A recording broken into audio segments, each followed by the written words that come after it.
Sir ఇప్పుడు మేడిగడ్డలో పిల్లర్లు కుంగిపోయాయి అని చెప్పేసి కూడా మాట్లాడుతున్నారు రేవంత్ రెడ్డి గారు. అండ్ నిన్న ఖమ్మం సభలో కూడా కొన్ని విషయాలు కూడా మాట్లాడిన సందర్భం చూస్తున్నాం. దాన్ని ఎట్లా చూడొచ్చు? సో సీఎం కాబట్టి ఏది మాట్లాడితే ఏది పడితే అది మాట్లాడవచ్చు అని మాట్లాడడం చాలా తప్పు. ఒక బాధ్యత గల రాజ్యాంగపరమైన పోస్టులో ఉన్నప్పుడు రాష్ట్రాన్ని కాపాడవలసిన బాధ్యత, సాగునీటి మీద రివ్యూ చేయాల్సిన బాధ్యత, ఎక్కడ నీళ్లుంటే అక్కడ ఒడిసి బట్టి రైతులకు అందించాల్సిన బాధ్యత ఇవాళ ఈ రాష్ట్ర ముఖ్యమంత్రికి ఉంటుంది.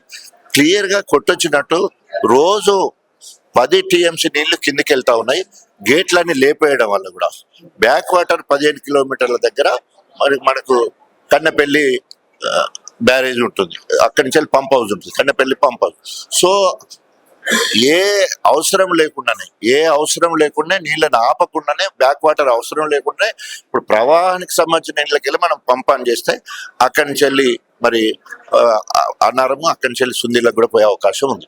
అదన్నీ వదిలిపెట్టేసి అక్కడి నుంచి వెళ్ళి మిడ్ మ్యాన్ పోతే అన్నీ మాకు రొటీన్గా అన్నిటికి పోయింది.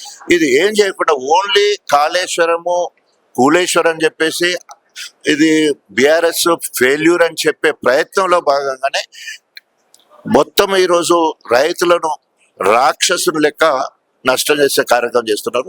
ప్రజలందరూ కూడా గమనిస్తూ ఉన్నారు. ఏ ఒక్క వర్గం కూడా మన రేవంత్కు అనుకూలంగా లేదు.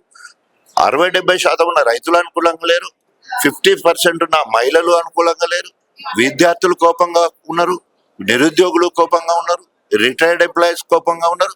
ఎవరికి వర్గము రేవంత్ రెడ్డిని మెచ్చుకుంటున్నారంటే లేదు. కాబట్టి అల్టిమేట్ ఏంటంటే ఏమంటారు, ఎలక్షన్లే. సో రెఫరెండం ఎలక్షన్లు వస్తేనే ప్రజలు అప్పుల కుప్ప చేసి వెళ్ళిపోయారు కేసీఆర్ గారు. 800 కోట్ల అప్పులు చేశారని చెప్పేసి కూడా మొన్న జూపల్లి కృష్ణారావు గారు, కొంతమంది మంత్రులు కూడా వెల్లడించడం జరిగింది. అండ్ రేవంత్ రెడ్డి గారు కూడా మాట్లాడారు పార్లమెంట్ లో కానీ, తర్వాత రిజర్వ్ బ్యాంక్ ఆఫ్ ఇండియా వాళ్ళు అనేక సగలు లెక్కలు చెప్పడం జరిగింది. సో ఓన్లీ 2,80,000 కోట్లు మాత్రమే బీఆర్ఎస్ ప్రభుత్వం అప్పు తీసుకొచ్చింది. ఆస్తులు మాత్రం 4,50,000 కోట్ల ఆస్తులు సంపాదించిన చరిత్ర.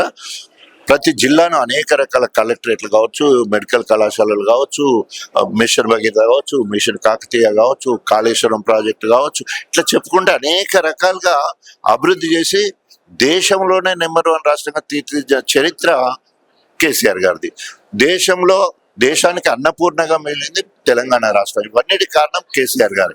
కాబట్టి ఎన్ని అబద్ధాలు ఆడినా కూడా రేవంత్ రెడ్డి చాప్టర్ క్లోజ్. రేపు ఎప్పుడు ఎన్నికలు వచ్చినా కూడా కాంగ్రెస్ కు కర్రగాల్చి ప్రజలు మాత్రం. అంటే కడియం శ్రీహరి గారు అండ్ కొండా సురేఖ గారి విషయంలో కూడా చాలా అసంతృప్తి వ్యక్తం చేస్తున్నారు కొండా సురేఖ.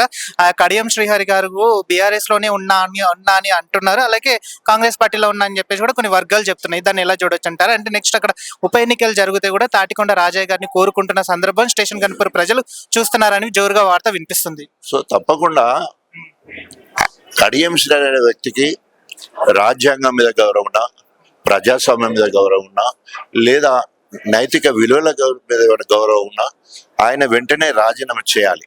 ఇప్పుడు కాకపోయినా రేపు హైకోర్టు లేదా సుప్రీంకోర్టు తీర్పు వచ్చేది. ఎందుకంటే రాజ్యాంగాన్ని పరిరక్షించే బాధ్యత సుప్రీంకోర్టు. సో తప్పకుండా అనేక తీర్పులు ఆయన ఫిరాయించి ఈరోజు పార్టీ మారిన మాట వాస్తవం. సో అట్లా కాకుండా ఇప్పటికే ప్రజలలో ఎప్పుడో చచ్చిపోయింది ఆయన. ఇక చట్టపరంగా మాత్రం చచ్చిపోయేది ఉన్నది. సో ప్రజలలో ఆల్రెడీ చచ్చిపోయాడు. ఎందుకంటే ఏ ఊరికి పోతే ఆదరించే పరిస్థితి లేరు. ఎవరైనా కడియం శ్రీహరి అంటే వాడి మాట ఎందుకు ఎత్తున్నా అనే పరిస్థితికి వచ్చింది.